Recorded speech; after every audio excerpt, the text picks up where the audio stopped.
Why you feel drained around certain people.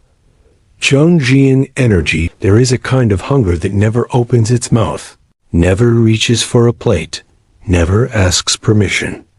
It sits across from you with a bright smile, or behind you in a meeting with polite silence, or next to you on a late-night call, and it eats. It eats your attention. It eats your hours. It eats that subtle brightness in your eyes that says you belong to yourself. You know the feeling already.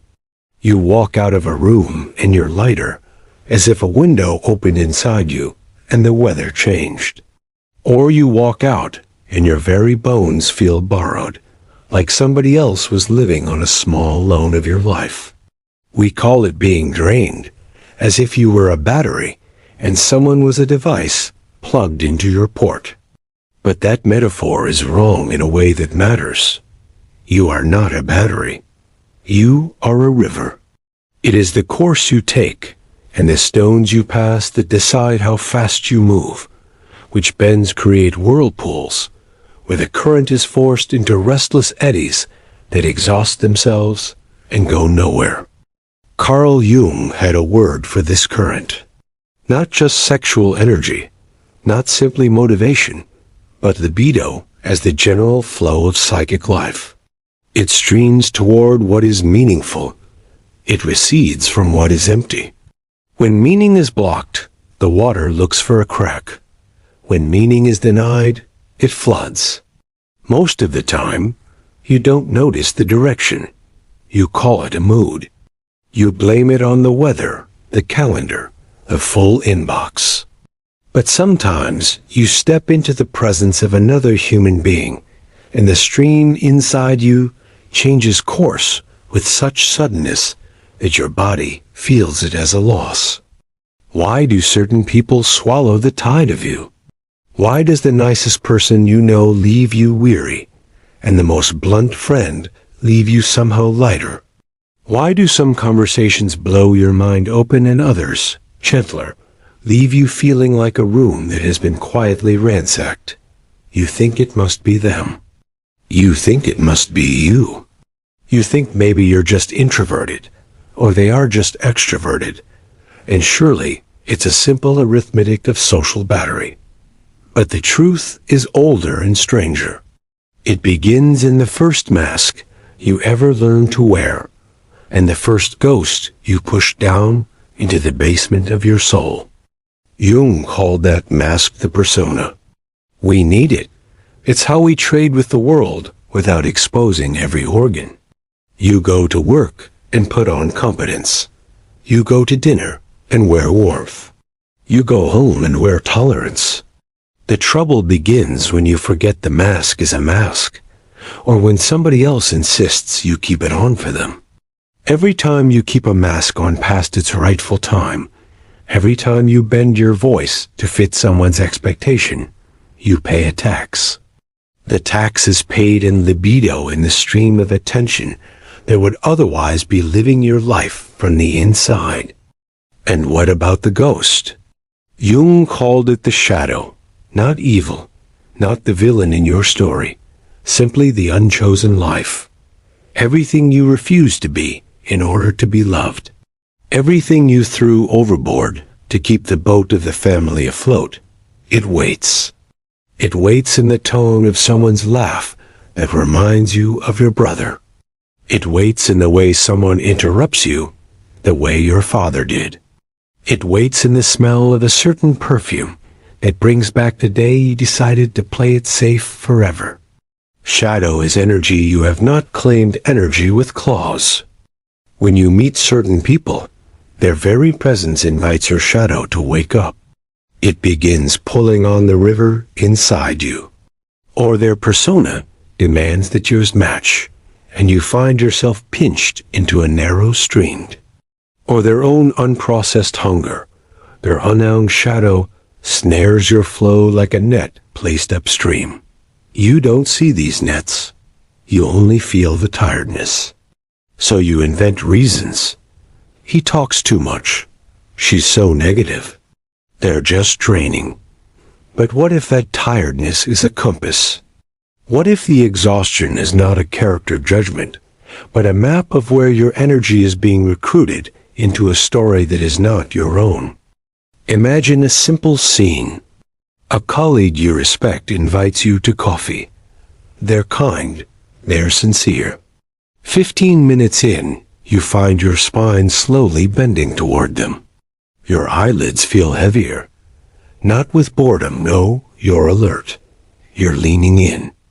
You're keeping the space warm. Words are landing like small stones in a pot. Plunk, plunk. The conversation ends. You say it was great. You admire them more. You go back to your desk and stare at the screen for 20 minutes, as if the letters are slipping off the surface of the words.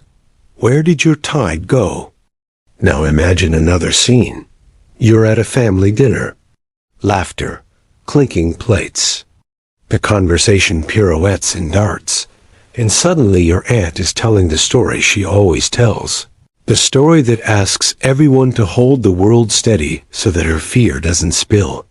You find yourself smiling, nodding at the right moments, shrinking your questions, editing your thoughts with the speed of a magician's hands. Afterward, you put on your coat with the precise feeling of a diver emerging from a long, depth-draining swim. You have been nice. Everyone approves. And yet, the river in you feels low. Jung would say this isn't primarily about behavior. It's about energy and meaning. Your river was conscripted. Your attention was turned from what is alive in you towards someone else's unfinished task. When that conscription happens unconsciously, when you don't know the price and you haven't agreed to pay it, the bill arrives in the currency of fatigue. There is a darker version as well, the one that makes people talk about energy vampires and toxic personalities, words that are sometimes useful and often lazy. Not because there are no people who drain the life from a room. There are, but because the metaphor suggests fangs and malice when the mechanism is usually subtler, older, sadder. Jung thought of the psyche as a kind of city in which many citizens live. These citizens are complex as knots of memory, feeling, and belief that once formed to protect the city and then learn to want food. The grown child who had to keep the peace forms a complex that scans every room for signs of disharmony. The boy who learned that crying was shameful forms a complex that makes his smile a lock. These complexes are not wicked, but they are hungry, and when constellated, when something in your environment lights them up, they draw libido toward themselves. Now imagine that you meet someone whose complex and yours fit the way a lock and a key fit. The city in you lights up. The citizens start running. Open the gates, they shout. It feels urgent. It feels important. Somebody within your body is suddenly working, and it is work you did not volunteer for. You leave that person, and you feel thin. You call them draining. You are not wrong. But without seeing the map of the city, you are blind to the architecture of your own walls. So here's the hook, if you need it to pull you forward. What if the people who drain you are not simply thieves, but teachers? What if the heaviness you feel is a signal from your life saying, your river has been diverted, your energy is feeding someone else's story, or circling in a pool of your own unwound life? What if the cure is not to become harder, colder, less available, but to understand the law of your own water? The room changes before the words arrive. If you pay attention, you can feel it. The air gathers itself. Your shoulders prepare. The body knows when a field is about to form. The psychologists who studied infant attunement, group dynamics, and the micro-choreography of facial muscles have all offered a grammar for what you already sense. We do not meet as isolated atoms. We meet as fields. Something of me meets something of you, and a third thing appears between us. Jung borrowed a term from anthropology for this merging, participation mystique. The idea that parts of us relate as if fused, as if our psyches contract a brief marriage with the psyches around us. That marriage can be fertile or barren. It can make both partners bigger or smaller. A draining encounter is a particular kind of barren field, one that grows crops for only one side, or worse, for a hungry ghost that belongs to neither of you. Let's follow the hunger into a few rooms. In the office, there's a meeting that begins as all meetings do. Agenda. Small jokes. The slow dance of who'll speak first. Your team lead is a good person by most measures. They talk passionately about deadlines and deliverables, and underneath their words is a tremor and anxious need to be reassured that their worth is not entirely dependent on this quarter's numbers. You feel that tremor without naming it. You are drawn to soothe it.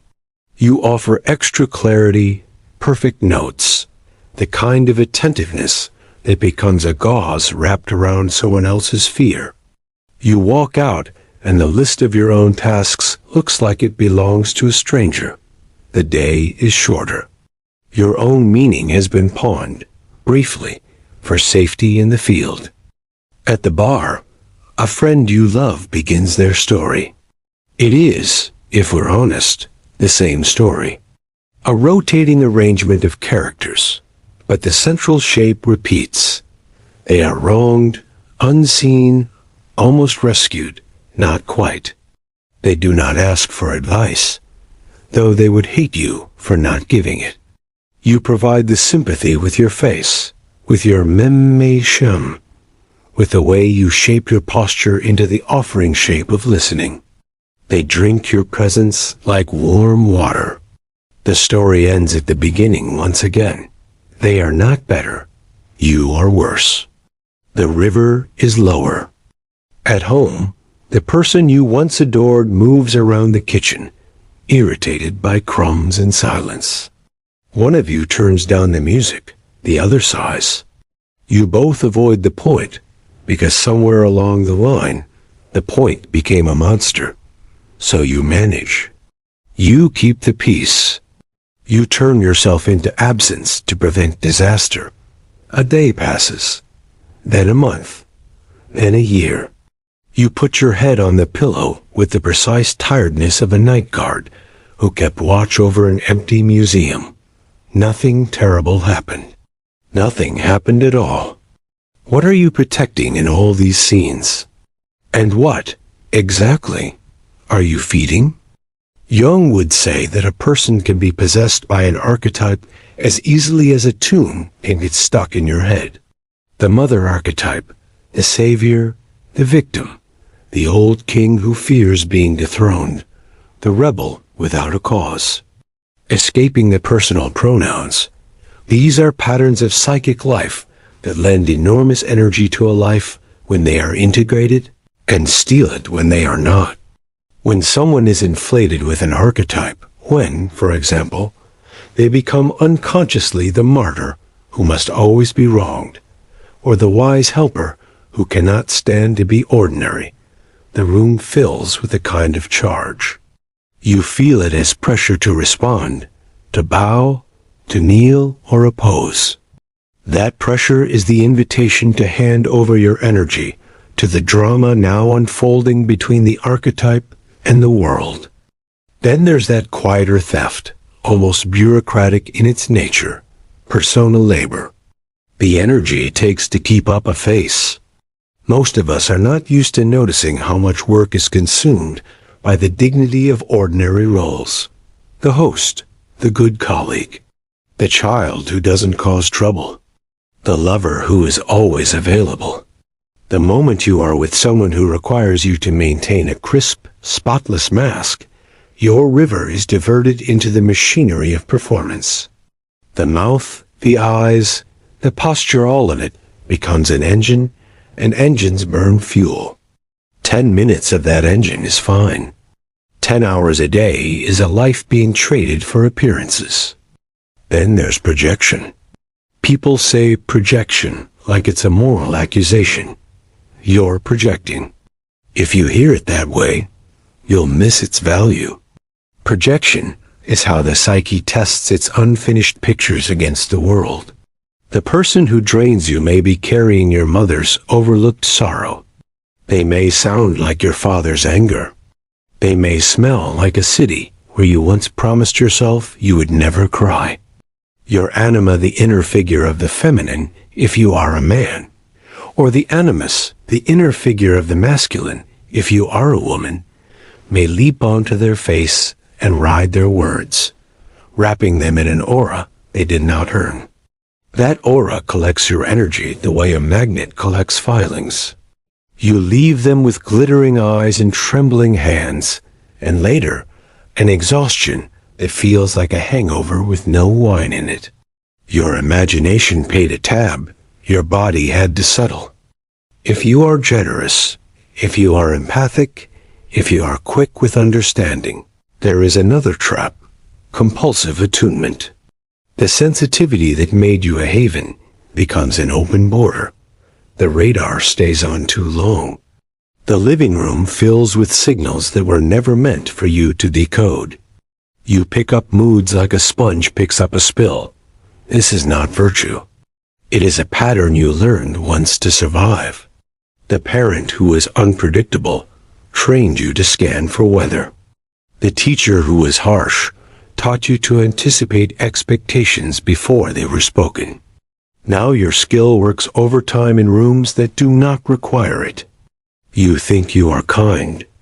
In truth, you are afraid to let the field remain unregulated, to let there be pockets of discomfort that belong to other people to manage.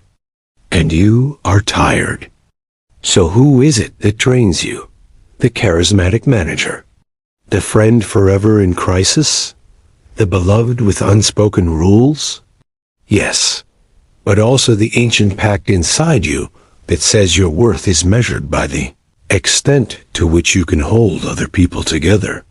The invitation to be the rescuer, the buffer, the interpreter, the therapist, the priest. These roles are drenched in archetypal energy. They feel meaningful, intoxicating even.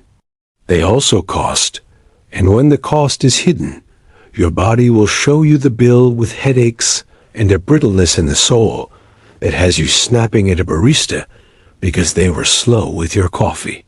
You don't have a temper problem.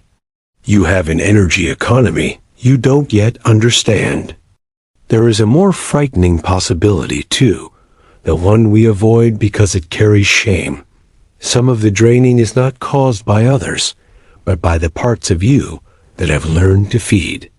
Your victim complex that harvests sympathy, your helper complex that harvests gratitude, your judge that harvests the momentary lift of superiority. We do not like to say this aloud. We'd rather locate the vampires elsewhere. But when Jung said, "What you most need will be found where you least want to look," he was not speaking only of caves and other people. He meant the rooms you locked in your own house and put a beautiful painting over the door. When you sit with someone and feel your tide slipping away, ask this question with gentle ruthlessness. What role is moving toward me in the field? And who asked it to? If you do not ask, the field asks for you, and it usually follows the oldest script. The first perspective to shatter is that energy can be stolen like a wallet. If someone takes your money, you can call the bank and cancel the card. Energy is different. It is less an object than a motion of the soul. It goes where it goes, because in some sense, it believes there is life there. Even when it's wrong, it is a kind of faith. Understanding why you are drained by certain people begins with this. Your energy follows meaning, even counterfeit meaning. It is drawn to what seems like life. If you become curious about the story your energy thinks it is feeding, you will start to see the invisible economy of your days. Consider infatuation, the flush, the flood, the blaze. The person is wonderful, yes, but are they that wonderful? No, but your anima or animus has thrown a cloak of radiance over them. Jung called that cloak projection and said it is not a mistake, but a message. The energy you pump into them is not a payment for their worth, but a retrieval mission for your own. You exhaust yourself in their orbit because your psyche decides this is the place where your unlived qualities might finally breathe. It is both a miracle and a con. When the cloak falls, the truth remains. The energy was yours. It was seeking home. The same principle applies to the people who drain you without any glow attached. The chronic complainer carries the banner of helplessness. Your energy flows toward them because you have an old vow to be essential. The passive-aggressive relative waves the flag of subtle hostility. Your energy flows into smoothing the wrinkles because once chaos had teeth. The CEO, who turns every room into an amphitheater of their importance, is possessed by the archetype of the old king. And you, who never claim authority, give them the force you refuse to claim. You think they stole it. In some sense they did. In another, you laid it at their feet like tax. The tax you pay to avoid owning the crown within you is always collected by someone else's crown. This is the twist that changes everything. Deep down, energy is not drained by bad people. It is drained by bad bargains, contracts signed in a child's handwriting. If I am good, we will be safe. If I am useful, I will be loved. If I never need, I will never be abandoned. These promises took your river and dug channels in the earth so precise and so old that you mistake them for nature now. Then you meet someone whose shoreline matches your grooves. The water runs into their field because the map says it must. If you want the river to stop going there, you cannot slap another warning sign on their personality. You must redraw the map. There is a different kind of draining that is almost holy in its temptation, the magnet of the mana personality. Jung used mana to describe that charging, numinous quality that attaches to a person or symbol that seems to carry wisdom, power, otherworldly certainty. Meet such a person and your posture changes without your consent. Your neck lowers, your eyes widen. Your inner priest bows because the self, the archetype of wholeness, has been projected outward. There is a place for this. Apprenticeship, learning, following for a while. But when you give the mana away permanently, you bleed. Your life turns into a circle around someone else's fire. You call it devotion. Sometimes it is. Sometimes it is not. The price you pay is measured in the projects you do not begin, the words you do not say, the discoveries you never make, because your courage is tethered to a lighthouse that is not yours to tend. And then there is enantiodromia, the law of psychic opposites that Jung loved to invoke. What is pushed to an extreme summons its own inversion. The cheerful fixer finds themselves sullen around a depressive. The careful thinker becomes strangely impulsive around a charismatic improviser. The disciplined one overeats at the party with a reckless friend. This is not mere peer pressure. The psyche seeks balance. If you live on one side of your nature, the other side will crash through the door as soon as a person walks in who carries it for you. You will feel drained because you are in the grip of a compensatory swing. Energy drains when the self corrects itself through the bodies of other people. Now watch how this interlocks with the Karpman triangle, the theater of victim, rescuer, persecutor, though we need not call it that. We can call it the three masks. The person who drains you may not be a vampire. They may be the stage your mask longs to step onto. Their helplessness summons your rescue. Their righteousness summons your defense. Their control summons your rebellion. Every time you step onto the stage, the lights hit your eyes and your energy is spent staying in character. Long after the scene is over, you're tired. You think you are helping. You think you were correcting. Perhaps you were. More often, you were keeping the old play alive because the part you were hired to play in childhood still fits like a second skin. Shadow lives in the gaps of those roles. The side of you that says no is shadow if all you know is pleasing. The side of you that demands is shadow if all you know is silence. The side of you that exits is shadow if all you know is staying. Meet someone who embodies those forbidden behaviors openly, and you will feel two things: irritated and drained. Irritated because they are free in a way you have punished yourself for not being. Drained because their freedom recruits your energy to fight the battle you are avoiding with yourself. You become their quiet adversary, their secret therapist, their clock, their leash. You leave the party and feel like you ran a marathon at a walking pace. So what do you do with this? First, you stop chasing labels that turn people into monsters and you into a victim narrator. Second, you turn exquisite attention toward the moment energy begins to leak. You name the role you are sliding into the second you feel it. I am volunteering as the fixer right now. I am handing my authority to the loudest voice. I am projecting my lover in the psyche onto a stranger. Naming is not a talisman, but it is a beginning. It puts language around the net so you can see it and perhaps stop swimming right into it. Third, you ask the most dangerous question. What part of me believes this bargain is necessary for love? The answer will make you tender enough to tremble. It is often not pride. It is not greed. It is a child holding a bowl that was never filled. If you can bear to look at them without flinching, the river will change course. Not at once. Rivers are patient, but they remember their original path when the debris is cleared. Withdrawal of projections is Jung's phrase for this. You take back the aura you put on the boss. You take back the burden of keeping your mother's smile from fading. You take back the gold from the lover's face. It is a theft in reverse. You steal yourself back from your own enchantments. Energy returns like rain on hard ground.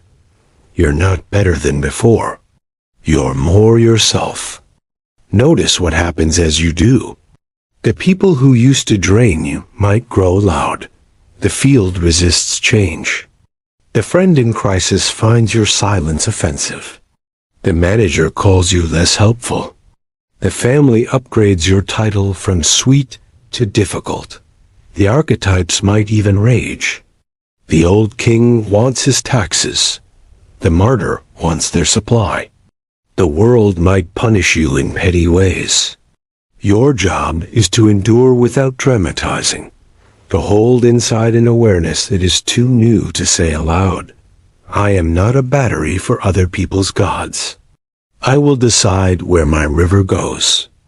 You learn to be tired in small increments, one generous gesture at a time.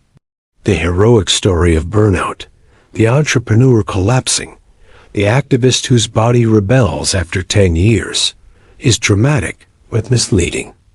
Most of us do not fall. We leak. The drip begins in childhood, when love and loyalty were confused with managing someone else's feelings. You kept the house quiet, not because quiet was right, but because loud made the air dangerous. You brought home haze because the room smiled at you when you did. You became a translator of vibrations, a child with a tuning fork instead of a spine. In Jungian analysis, There is this tender day when someone realizes that the persona they have perfected is a ghost that keeps their life in a holding pattern. They say something like, "I don't know what I like," or, "Why am I always tired around the people I care about?" The analyst doesn't give them a list. They turn them toward the inner figures waiting by the river, the ones who were banished because they embarrassed the family. The angry one, the sensual one, the one who plays loudly and breaks things, the one who walks out when a room becomes a shrine for a dead tradition. These are not demons. They are parts of you carrying energy like a battery carries charge. When you push them away, your vitality has to sneak back into the house through side doors, drama, overwork, overreading, over-agreeing. When you invite them home, the energy returns through the front door. The draining rooms begin to look different, smaller, avoidable. Let's humanize this with lives. Elena is a nurse. If the world had more Elenas, it might ache less. She is the one who stays late, the one who remembers the extra blanket, the one who knows how to speak to a family at 2 a.m. when the machines have gone quiet. She also cannot say no. The hospital loves her for it. Her friends adore her for it. Her body does not. She wakes up with a weight already upon her. She goes to dinner and sits between two friends as if her presence were a bridge. She leaves and her chest feels hollow. In analysis, Elena meets the figure she hates, the selfish one, the one who says, "I don't want to," without apology, the one who seems to steal energy from others. Elena thinks this figure is a villain. The work is to discover that the selfish one is not a thief, but a shepherd for part of her soul. When Elena lets that shepherd speak, she says no to a 7th extra shift. She says no to dinner. She sleeps. She dreams of walking out of a room without turning around to see if anyone is upset. She wakes and the river is louder, not a flood, but louder. Jonah is a graphic designer. His father could control the weather of any house he walked into. Thunder, lightning, silence. Jonah learned to watch the barometer of his father's brow. He learned to make things appealing, orderly, inoffensive. He became a kind of decorator of human attention.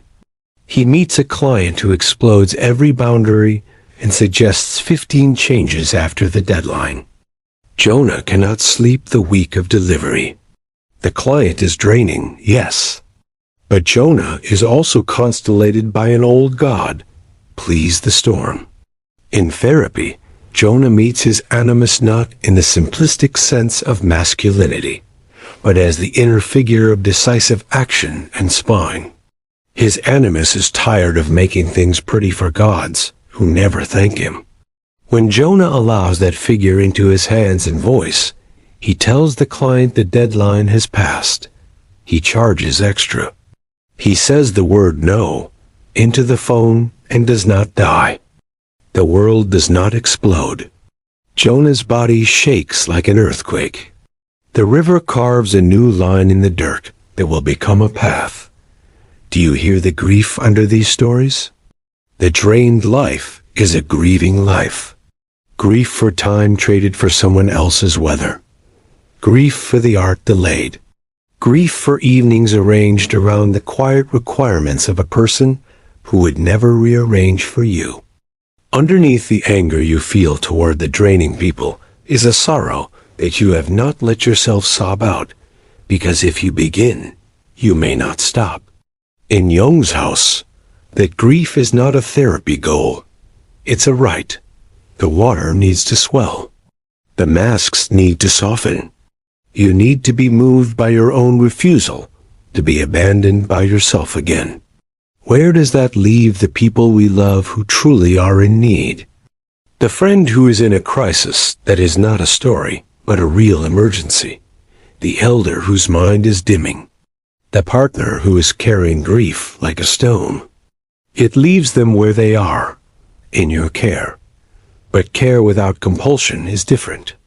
Care in which you do not have to pretend to be limitless is different.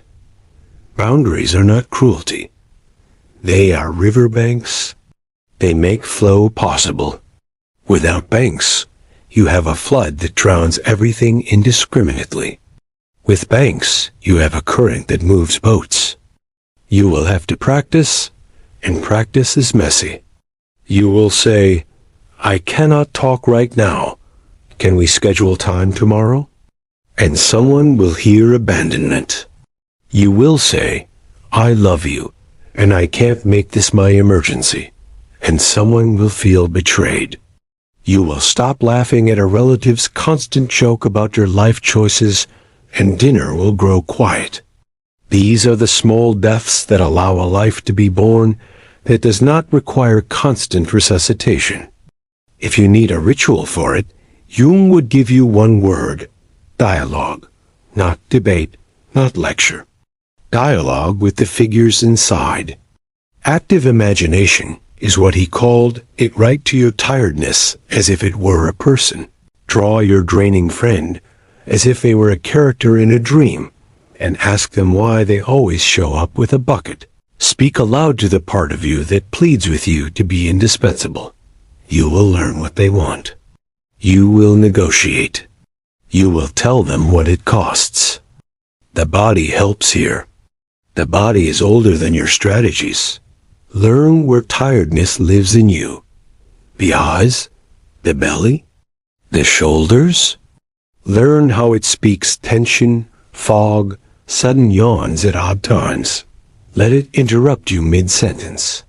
When it rises in company, you pause internally and look at the field. Ask, what is my attention feeding right now? The act of asking calls your river home for a breath. That breath is enough to give you a choice. Stay, leave, redirect, tell the truth, change the subject, name the elephant, pour the drink, end the call. Choice is energy. Even a small one returns something to you that felt lost for years. Forgive yourself for loving the glow of being needed. Forgive yourself for mistaking peacekeeping for love. Forgive yourself for the nights you gave away with a smile and came home and cried because you felt invisible. The emotion that follows forgiveness is not pride. It is humility, not the kind that makes you small, but the kind that makes you accurate. You are finite.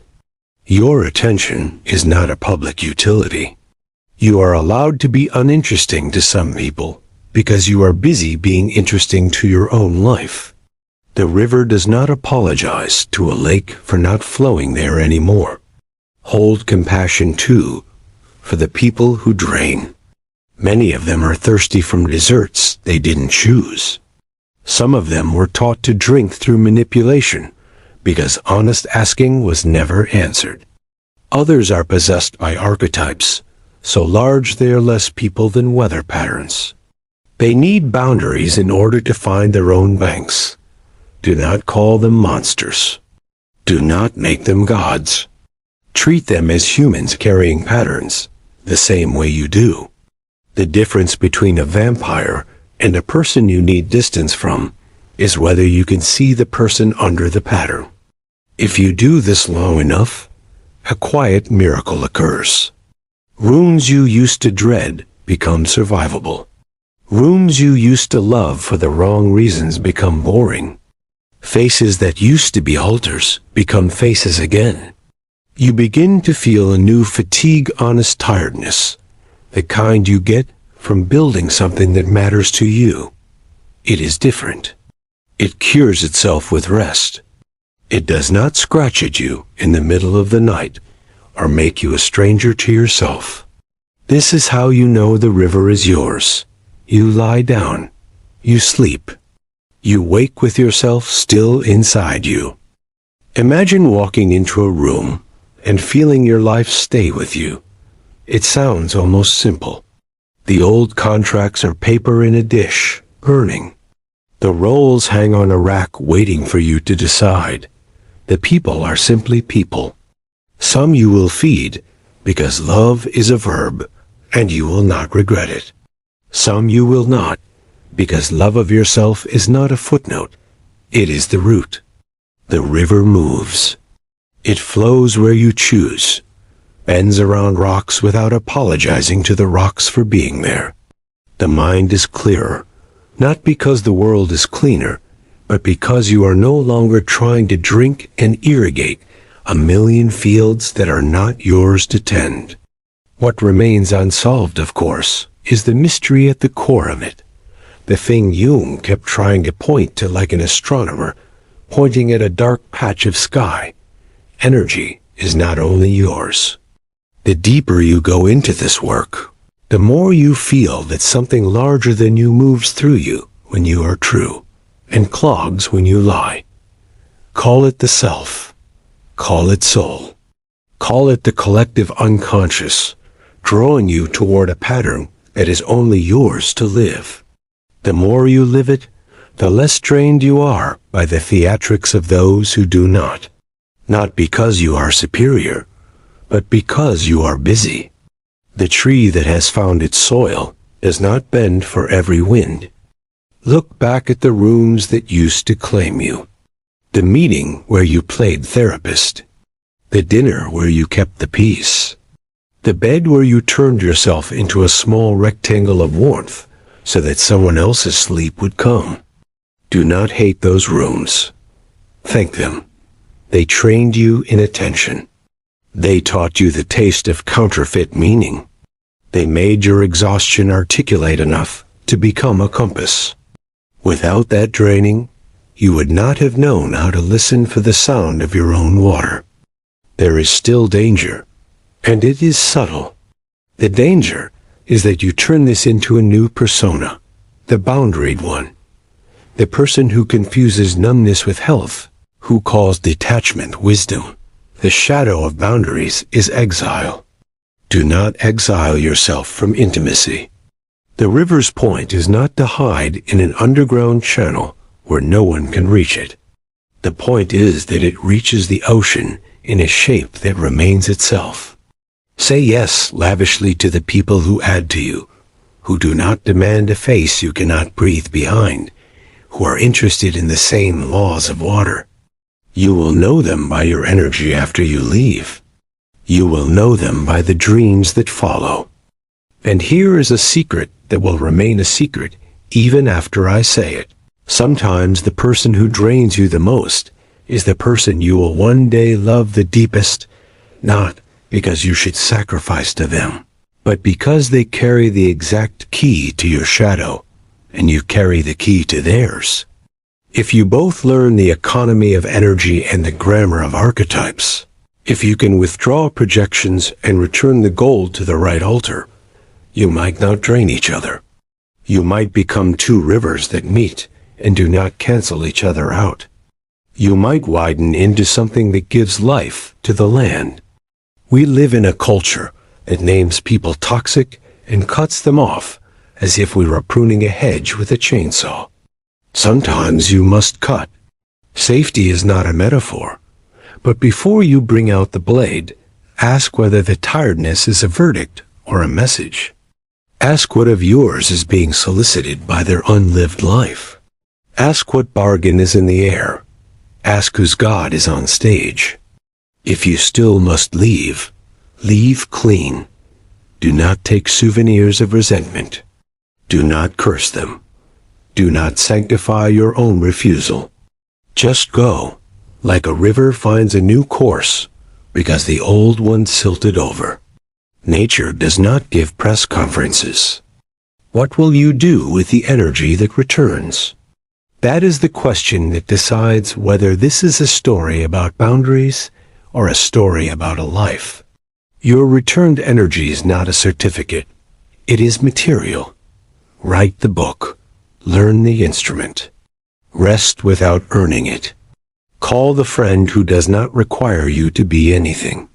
Stand in sunlight and tremble a little at the look of the world without the film of tiredness over it.